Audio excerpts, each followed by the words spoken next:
용서와 사랑의 능력이라는 제목으로 하나님의 말씀을 전하도록 하겠습니다.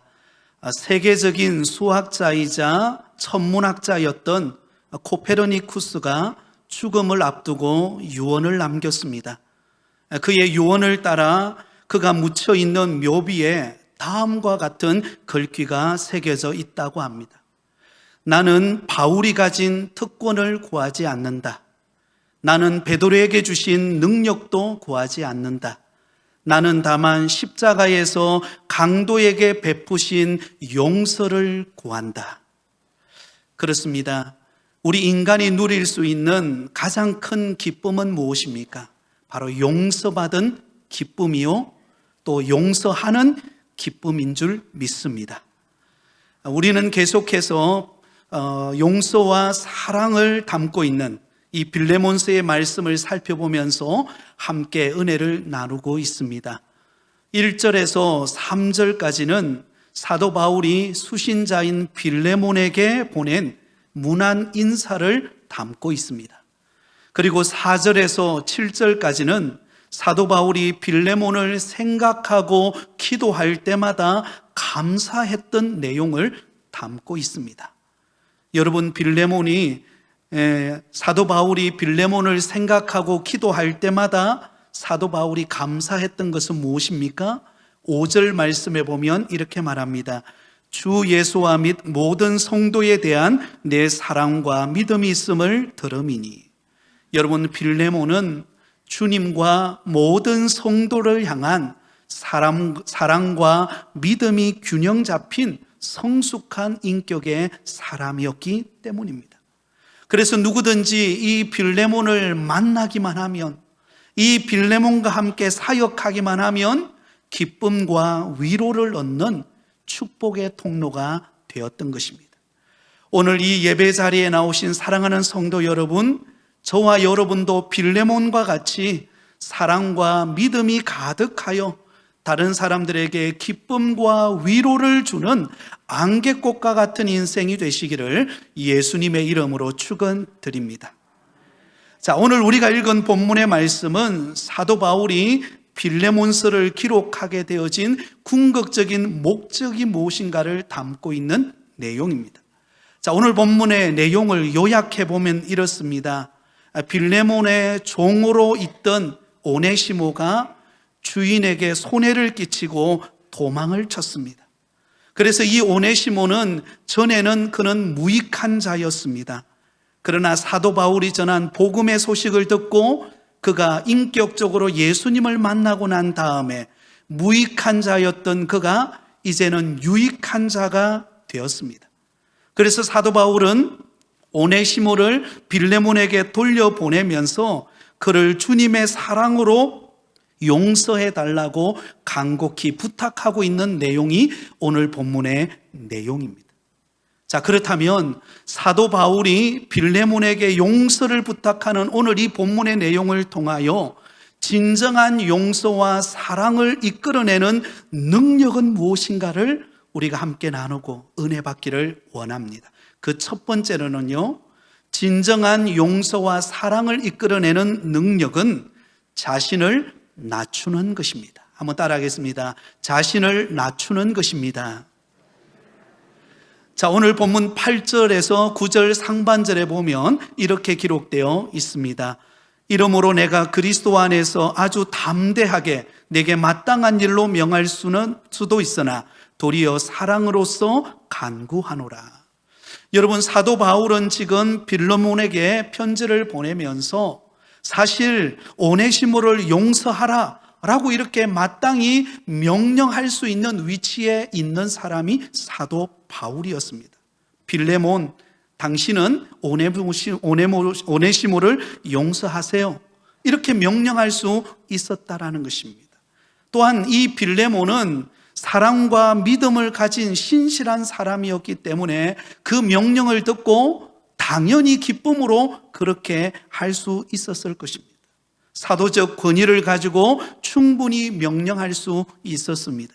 그러나 사도 바울은 그렇게 하지 않았습니다. 어떻게 했습니까? 도리어 사랑으로서 간구하노라, 그렇게 말합니다. 명령한 것이 아니라 도리어 간구한다, 간곡히 부탁하고 있습니다. 여러분, 간구한다라고 하는 이 말씀은 일반적으로 누가 누구에게 하는 행동입니까? 네, 자신의 위치와 그 권위보다 위에 있는 사람에게 부탁하고 정중히 요청할 때에 그때 간구한다라는 표현을 사용합니다. 예를 들어서 우리에게 부족하고 또 여러 가지 우리의 삶 속에 어려움이 있을 때 우리는 하나님 앞에 간곡히 기도하면서 간구하죠. 하나님 도와주시기를 원합니다. 그렇게 부탁한 것입니다. 근데 오늘 본문 속에 보면 사도 바울은 자신을 통하여 이 빌레몬이 복음을 받아들인 그의 제자였습니다. 사실 사도 바울은 빌레몬보다도 훨씬 높은 권위와 또한 위치에 있는 사람이었습니다. 그럼에도 불구하고 그의 제자인 빌레몬에게 간곡히 부탁하고 있습니다. 그렇다면 여러분, 무엇이 사도 바울로 하여금 이처럼 자신을 낮은 태도로 바꾸게 했을까요? 그 비결은 간구하노라 라고 하는 이 말씀의 앞부분에 나오는 말씀 때문입니다. 그것은 바로 도리어 사랑함으로써 라는 말입니다. 무슨 말입니까? 사도 바울은 빌레몬을 지극히 사랑했기 때문입니다. 빌레몬을 지극히 사랑하는 그 마음 때문에 도리어 그를 존중하고 아끼고 소중히 여기면서 그에게 간곡히 부탁하고 있는 것입니다. 여러분, 그 당시 바울은 대단한 사도 바울이었습니다. 그에 비하여 빌레몬은 사도 바울을 통하여 복음을 받아들였던 사람입니다. 어떻게 말하든지 이 빌레몬은 사도 바울의 말을 그는 아마 순종했을 것입니다. 9절 중반절에서도 언급하고 있듯이 사도 바울은 자신이 이제 나이가 많은 바울이라고 그렇게 소개합니다. 그리고 예수를 위하여 갇힌 자 되었다라고도 고백합니다. 그는 여러분, 이 빌레몬보다도 훨씬 인생의 경험이 많고 또 사도적 권위를 가지고 있고 훨씬 더 많은 그런 축적된 그런 영적인 권위를 가지고 있는 사람이었습니다. 그러나 사도 바울은 도리어 그 빌레몬을 사랑함으로써 명령할 수 있음에도 불구하고 도리어 그를 배려하여 그에게 간구하며 도움을 요청하고 있다라는 것입니다. 여러분, 무엇을 말씀하고 있는 것입니까? 용서와 사랑을 이끌어내는 능력은 언제나 자신을 낮추는 것임을 가르쳐주고 있습니다. 우리가 사랑장이라고 부르는 고린도전서 13장에 보면 사랑을 말씀하면서 이렇게 말씀합니다. 사랑은 교만하지 않고 무례히 행하지 않는다. 다시 말하면요, 사랑은 무엇입니까? 함부로 대하는 것이 아니라는 것입니다. 다른 사람을 함부로 대하지 않으려면 반드시 어떻게 해야 됩니까? 자신을 낮추어야 합니다. 자신을 겸손히 낮추어야 다른 사람을 함부로 대하지 않고 다른 사람을 존중하게 됩니다. 아무리 그 사람이 많은 지식을 가지고 있고 높은 위치에 올라가 있고 재력을 가진 사람이라 할지라도 자신을 낮추지 않으면 여러분, 나도 모르는 사이에 교만한 위치에 서 있게 됩니다. 그리고 다른 사람을 함부로 대하고 행동하는 그런 모습을 보여주게 됩니다. 자, 여러분, 왜 대부분 관계가 깨어지고 상처를 받고 그럼에도 불구하고 회복이 되지를 않습니까? 그 이유가 있어요. 자신을 낮추지 않기 때문에 그렇습니다. 자신의 고집을 꺾지 않기 때문에 그래요. 다른 사람을 먼저 배려하고 높이고 헤아려 주려고 하는 생각이 없기 때문입니다. 내 생각이 옳다는 것입니다. 그러기에 안타깝게도 그 깨어진 관계는 회복을 이루는 것이 아니라 점점 멀어지는 관계가 되어버리고 말입니다. 그러나 그에 비하여서 자신을 낮추고 다른 사람을 먼저 이해하고 높이면 여러분, 놀랍게도 그 문제가 쉽게 해결이 되는 것을 보게 됩니다. 큰 문제라 여겼는데 너무나 쉽게 그 풀어지는 것을 경험하게 됩니다. 여러분, 꼬여있는 실타래라도요, 차분히 앉아서 하나하나 풀어나가면은요, 그 꼬였던 실타래가 어느 순간 확 풀어지는 것을 아마 경험한 적이 있을 것입니다. 마찬가지입니다. 여러분, 예수님 당시에 바리새인들과 서기관들의 문제가 무엇이었을까요? 그들은 자신을 낮추지 않고 자신들만 옳다고 의롭다라고 생각했기 때문입니다. 누가복음 18장에 보면 예수님께서 한 가지 비유의 말씀을 드십니다. 그 비유는 바로 바리새인의 기도와 세리의 기도였습니다. 이 비유를 말씀하신 이유는 그 당시에 자신을 의롭다라고 믿고 다른 사람들을 멸시하는 자들에게 들려주기 위한 말씀이었습니다. 여러분, 두 사람이 기도하러 성전에 들어갔습니다. 한 사람은 바리새인이었고 또 다른 한 사람은 세리였습니다. 먼저 바리새인이 서서 사람이 다니는 그곳에 서서 그는 큰 소리로 이렇게 기도했습니다. 하나님이여, 나는 다른 사람들과 달리 토색하거나 불의하거나 간음을 하는 자와 같지 아니하고 이 세리와도 같지 아니함을 감사하나이다. 나는 일회에 2번씩 금식하고 또 소득의 11조를 드리나이다. 여러분, 이 바리새인의 기도는요, 너무나 자랑스러운 기도였습니다. 자신이 어떤 사람인가를 자랑하는 그런 기도였습니다. 하지만 그에 비하여서 한쪽 구석텅이에서 기도하는 세리의 기도를 들어보세요. 그는 멀리 서서 감히 눈을 들어 하늘을 쳐다보지도 못하면서 그는 가슴을 치면서 이렇게 기도합니다. 하나님이여, 불쌍히 여기소서. 나는 죄인이로소이다. 하나님, 나는 죄인입니다. 나는 하나님 앞에 서기에 너무나 부끄러운 존재입니다. 이런 나를 불쌍히 여겨달라. 그렇게 기도합니다. 그러자 여러분, 예수님께서 어떻게 말씀하셨을까요? 누가복음 18장 14절에 이렇게 말씀하고 있습니다. 우리 같이 읽겠습니다. 내가 너희에게 이르노니 이에 저 바리새인이 아니고 이 사람이 의롭다 하심을 받고 그의 집으로 내려갔느니라. 무릇 자기를 높이는 자는 낮아지고 자기를 낮추는 자는 높아지리라 하시니라. 아멘. 여러분, 예수님이 보실 때 누가 의로운 자라고 주님께서 칭찬하십니까?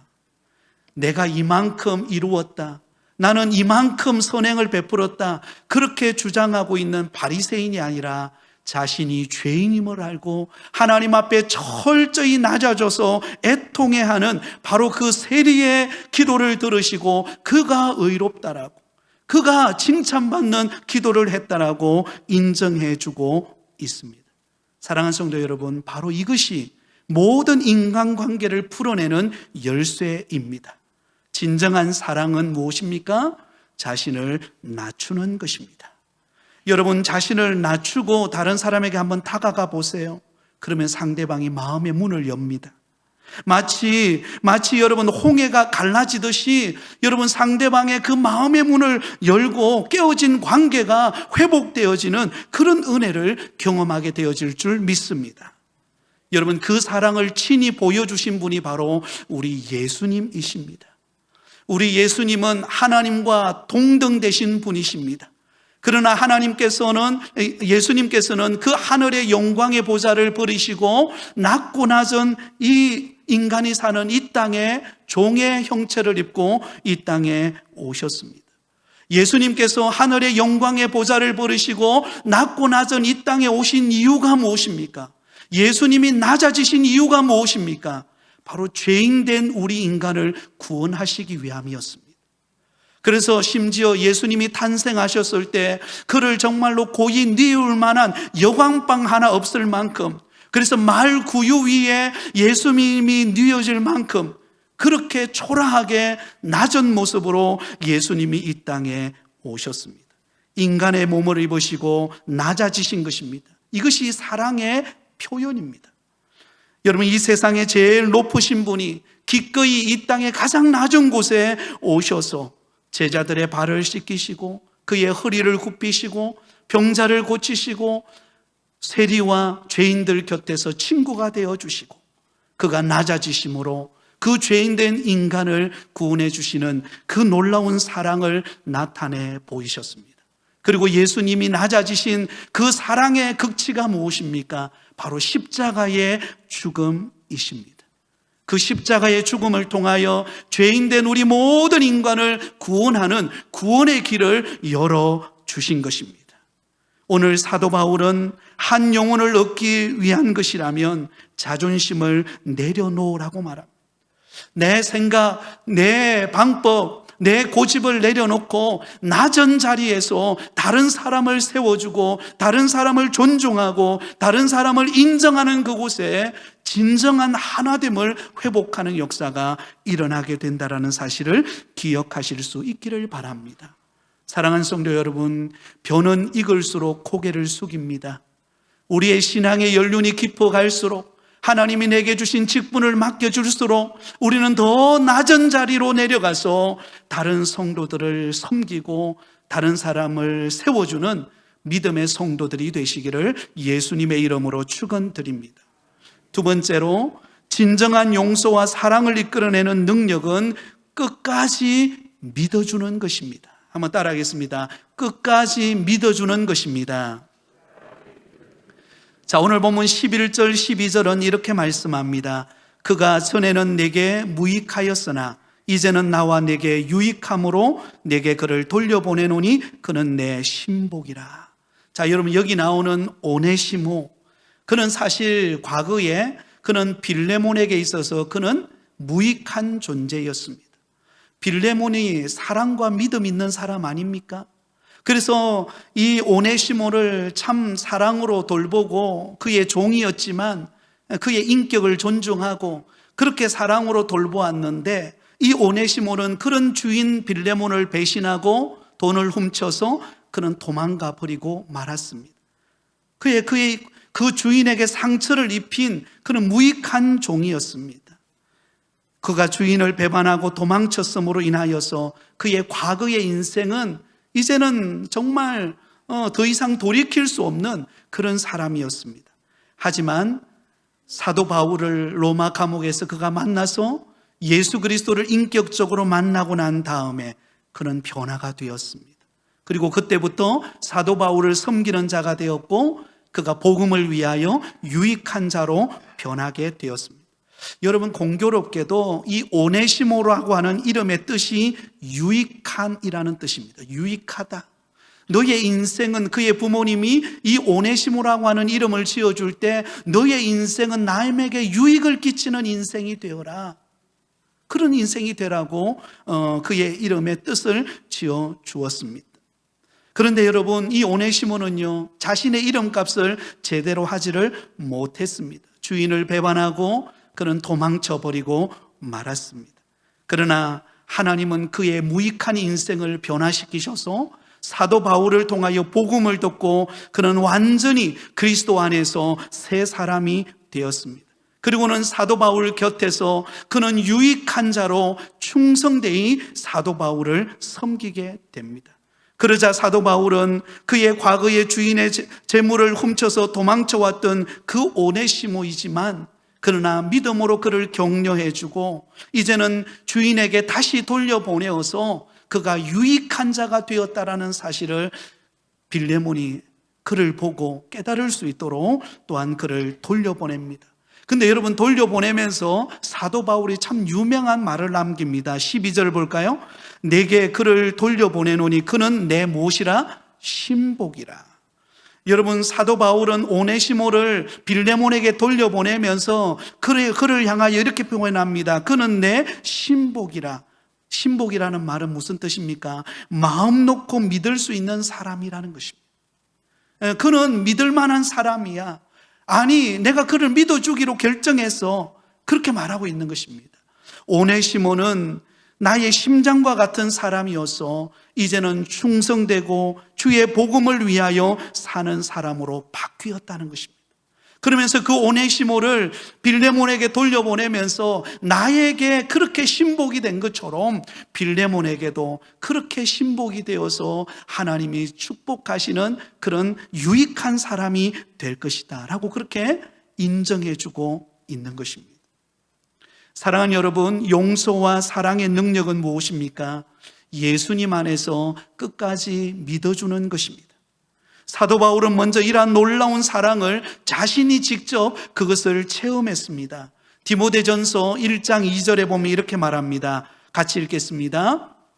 나를 능하게 하신 그리스도 예수 우리 주께 내가 감사함은 나를 충성되이 여겨 내게 직분을 맡기심이니.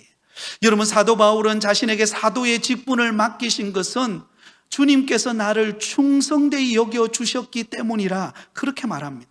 다시 말하면 우리 주님께서 자신을 믿어주셨다라는 것입니다. 나를 믿어주셔서 이 사명을 맡겨주셨다라는 것입니다. 그렇다면 여러분, 사도 바울의 과거의 모습은 정말로 주님이 믿을 만한 그런 사람이었습니까? 그렇지 않았습니다. 디모데전서 1장 13절에 보면 사도 바울의 과거의 모습에 대해서 이렇게 표현하고 있습니다. 우리 같이 읽겠습니다. 내가 전에는 비방자요 박해자요 폭행자였으나 도리어 긍휼을 입은 것은 내가 믿지 아니할 때에 알지 못하고 행하였음이라. 여러분, 사도 바울의 과거 자신이 어떤 존재였는가를 그는 알았습니다. 과거 예수님을 믿지 않았을 때는 나는 비방자요 박해자요 폭행자였다는 것입니다. 복음의 원수된 자가 되어서 예수 믿는 사람들을 감옥에 가두고 박해하고 모함하고 비난하는 것이 내가 해야 될 일이라고 생각했다는 것입니다. 그러나 지나고 나니까 그 모든 것이 주님을 만나고 난 다음에 너무나 하나님 앞에 부끄러운 자신의 과거의 삶이었다는 것을 깨닫게 되었습니다.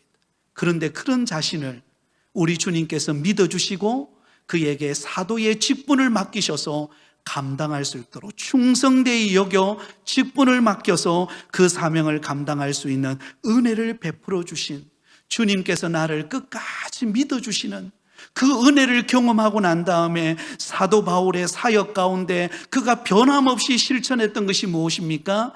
그것은 바로 함께 믿음 안에서 변화되어지고 함께 사역하는 믿음의 동력자들에 대한 바로 신뢰였습니다.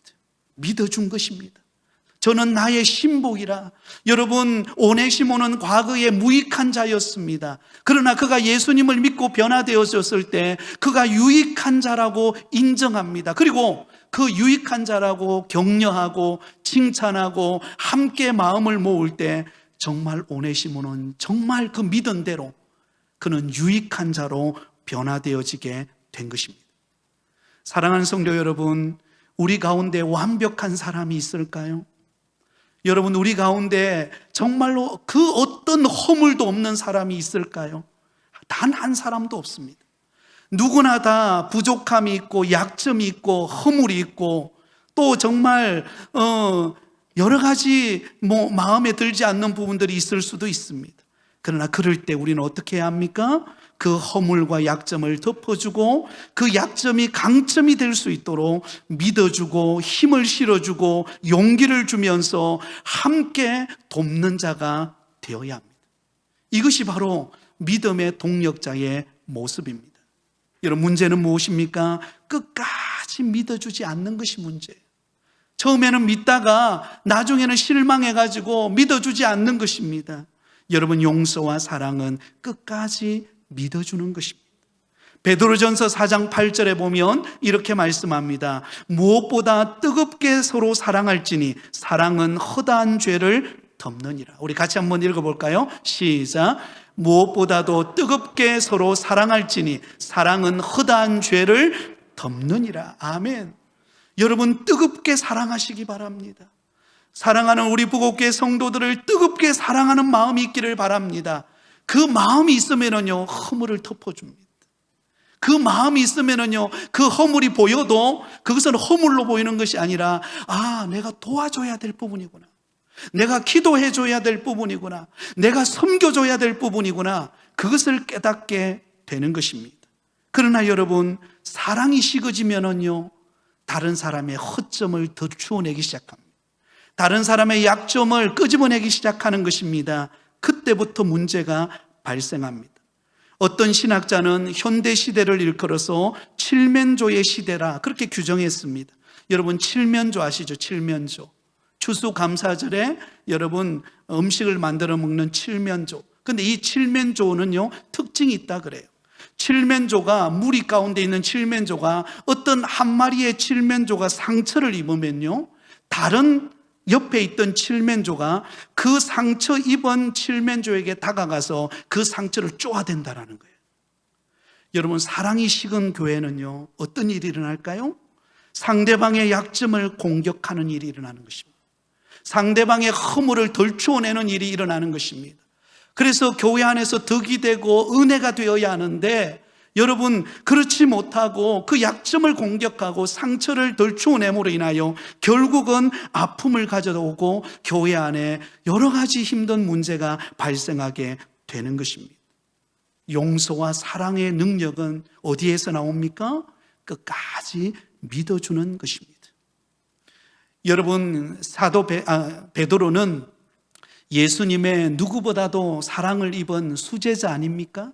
그런데 그가 예수님이 십자가에 못 박히고 고난받으실 때 나 예수님 모른다 3번씩이나 부인하고 도망쳤던 사람입니다.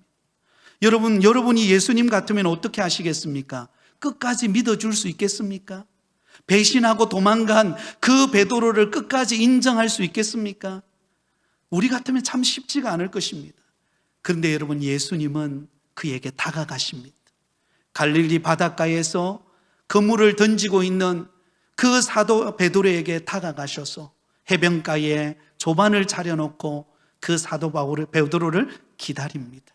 그리고는 밤새 고기를 던졌지만 한 마리도 잡지 못한 그 허탈감에 있는 그 베드로, 어떤 면은 그의 모습이죠.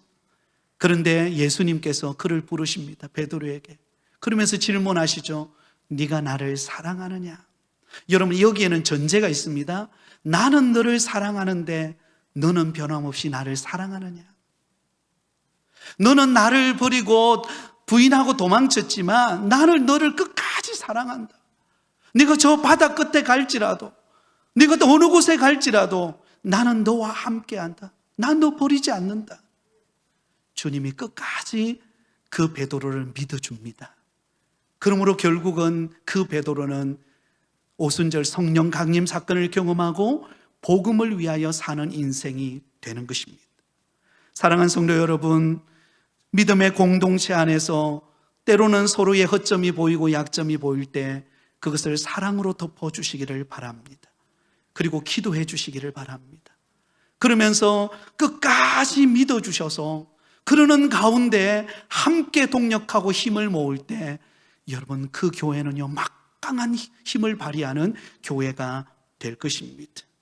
마지막 3번째로, 진정한 용서와 사랑의 능력은 품격과 예의를 지키는 것입니다. 한번 따라하겠습니다. 품격과 예의를 지키는 것입니다. 자, 오늘 본문 13절, 14절을 우리 같이 읽겠습니다. 시작. 그를 내게 머물러 있게 하여 내 복음을 위하여 갇힌 중에서 내 대신 나를 섬기게 하고자 하나 다만 내 성낙이 없이는 내가 아무것도 하기를 원하지 아니하노니 이는 너희의 선한 일이 억지같이 되지 아니하고 자의로 되게 하려 함이라. 아멘. 여러분, 사도 바울은 오네시모를 빌레몬에게 이제 돌려보냅니다. 하지만 오네시모 곁에 있어서 복음을 위해서 사실은 오네시모는 사도 바울 곁에 더 머물고 싶어 했습니다. 그래서 사도 바울이 오네시모를 돌려보내지 않고 계속해서 그의 신복으로 그 감옥에서 사도 바울을 돕는 일을 하게 해도 큰 문제가 되지를 않습니다. 오히려 빌레몬에게 오네시모가 지금 이곳에 잘 있으니까, 또 나를 돕는 자로서 그 역할을 잘 감당하고 있으니까, 그러니까 용서해줘라, 그렇게 해도 그건 별로 문제가 되지를 않습니다. 그러나 여러분, 사도 바울은 그렇게 하지 않아요. 사도 바울은 변화되어서 이제 유익한 자가 된 오네시모를 빌레몬에게 돌려보냅니다. 그 빌레몬에게 돌려보냄으로 인하여서 진정한 빌레몬과 오네시모가의 그 깨어진 관계를 회복하게 만듭니다. 그 일을 사도 바울이 지금 하고 있는 것입니다. 여러분, 오늘날 많은 사람들이 이 부분을 착각하고 있는 것이 무엇입니까? 어떤 목적을 이루기 위해서 수단을 무시하고 또한 하나님의 일이니까 라고 해서 무리하게 행동하는 경우들이 있을 때가 있습니다. 여러분, 오늘 사도 바울은 오네시모를 돌려보내고 싶지 않는 마음도 있었지만, 그러나 빌레몬에게 돌려보냄으로 인하여서 빌레몬이 자의적으로, 빌레몬이 그를 용서하고 그를 받아줄 수 있는 그런 품격과 그런 예의를 갖춥니다. 여러분, 모든 관계에서는요, 품격과 예의가 있어야 합니다. 서로 사랑의 관계가 깊어질수록 더욱더 품격과 예의를 지켜야 합니다. 그래야 여러분, 서로를 존중히 여기게 되는 것입니다. 함부로 대하고 함부로 험한 말을 하고 품격과 예의 없이 대하게 되면은요, 그 관계는 오래가지 못합니다. 여러분, 친할수록 품격과 예의를 갖추시기 바랍니다. 말 한마디가 천냥빚을 갚는다 그러잖아요. 그러면 여러분, 우리는 말 한마디를 할 때도, 또 우리가 행동할 때에 상대방에게 예의를 갖추어서 상대방을 존중하면서 그 사람의 인격과 그 사람의 여러 가지 행동을 존중히 여기면서 대해야 하는 것입니다. 오늘 이 시대의 비극은 품격과 예의가 무시되고 있다라는 것입니다. 여러분, 우리가 하나님을 잘 섬기는 믿음도 있어야 되지만 우리의 삶 속에 살아가는 모든 관계는요, 상대방에 대한 존중으로부터 관계가 이루어지는 것입니다. 그러면 여러분, 품격과 예의를 갖추고 존중하는 언어를 가지고 서로를 대하실 수 있기를 바랍니다. 그럴 때에 그 관계는 정말로 영원히 변치 않는 사랑의 관계가 되어질 것입니다. 말씀을 맺으면서 진정한 용서와 사랑을 이끌어내는 능력은 무엇입니까? 자신을 낮추는 것입니다. 그리고 끝까지 믿어주는 것이고, 품격과 예의를 가지고 상대방을 존중히 여기고 존중한 언어를 사용하여서 서로를 격려하는 가운데 아름다운 공동체를 세워가는 저와 여러분이 되시기를 예수님의 이름으로 축원드립니다.